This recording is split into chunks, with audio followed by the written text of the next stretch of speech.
Cher ami Facebook, étant donné que j'ai négligé depuis pas mal de temps la francophonie, je vais me faire un plaisir de vous traduire la dernière conférence que j'ai faite en hébreu et qui est une conférence résumée de mes conceptions, ma compréhension des événements bibliques à l'époque de Moïse. Toujours l'aspect miraculeux des événements. Car j'estime que Dieu nous a donné une histoire complexe dans l'intention que nous l'étudions, que nous la comprenions, que nous cherchions à comprendre la profondeur de la pensée divine dans chaque événement biblique raconté dans le texte. Ainsi, je vais me concentrer aujourd'hui sur la naissance de Moïse. Moïse a échappé au décret pharaonique disant que les enfants d'Israël nés au mois de Hadar seraient engloutis dans les eaux du Nil. À la suite d'un rêve qu'il avait fait, c'est ainsi que le Midrash raconte que les enfants hébreux nouveau-nés étaient jetés dans les eaux du Nil. Le mois d'Adar est un mois un peu exceptionnel. C'est un mois qui engrossit l'année. Tous les 4 ans, toutes les années bissextiles, il s'y ajoute un mois supplémentaire dans le calendrier hébraïque pour égaliser le mouvement de la Lune par rapport au mouvement du Soleil et obtenir un diouk, une précision maximale dans la répartition du temps. Le mois d'Adar est un mois engrossi du mila oubar, du mot oubar, ivri, oubar. Et c'est pour ça que nous nous appelons les ivrim, haïvrim, peut-être parce que ce mois-là, un apport d'âme, tel que je le prétends, des enfants de Lot, des bergers de Lot, Asdom et Amora,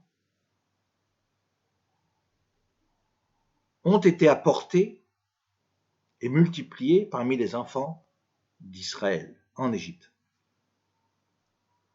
Ce rêve que Pharaon avait fait, prémonitoire, lui faisait comprendre que le peuple hébreu se multipliait parce qu'il recevait de l'extérieur des âmes perverses, réparatrices, des âmes des gens de Sodome et Gomorrhe.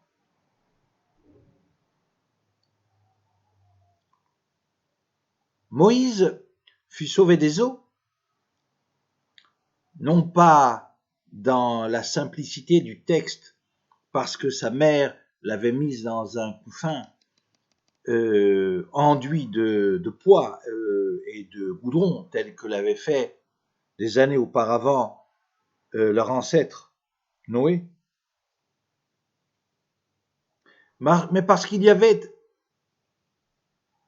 un destin différent des enfants hébreux de cette époque. Moïse était considéré, de par son éducation, comme un Égyptien.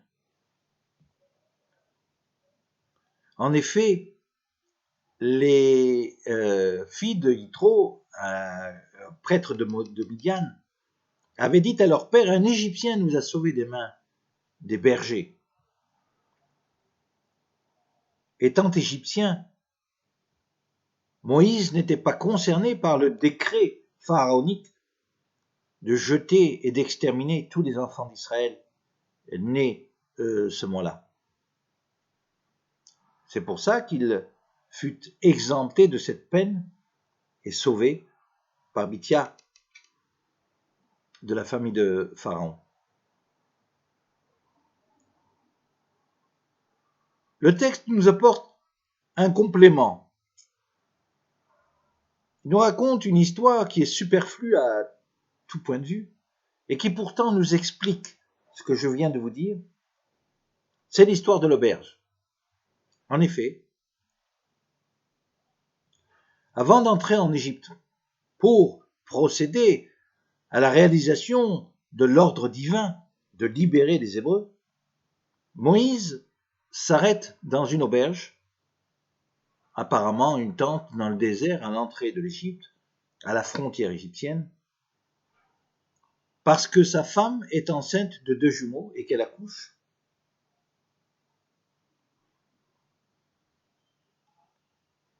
Et là, le destin veut que Gershom, le premier-né, est en danger de mort. La raison est que Moïse vient de prononcer une sentence divine, une malédiction sur les Égyptiens, en leur disant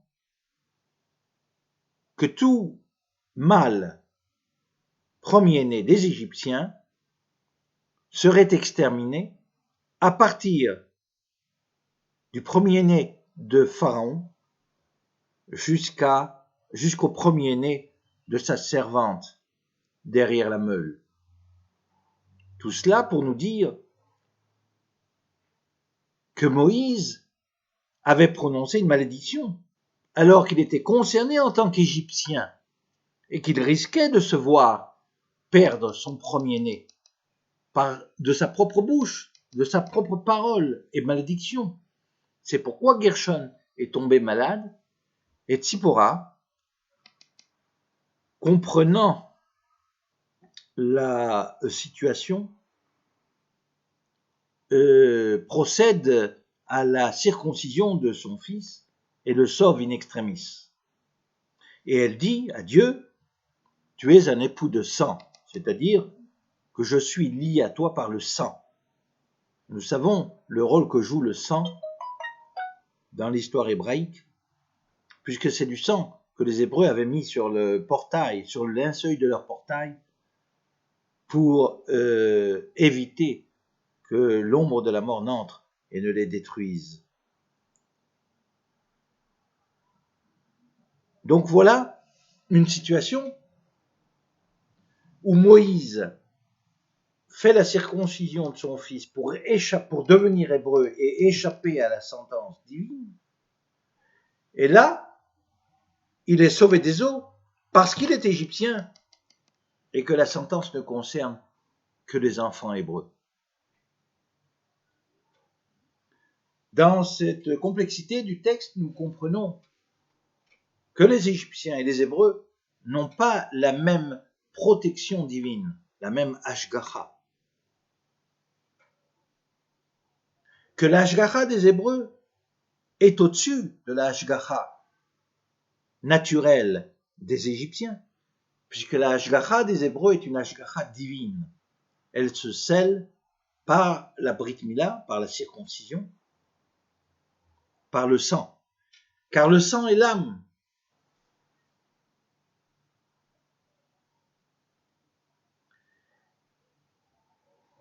Voilà en ce qui concerne Moïse au pays d'Égypte.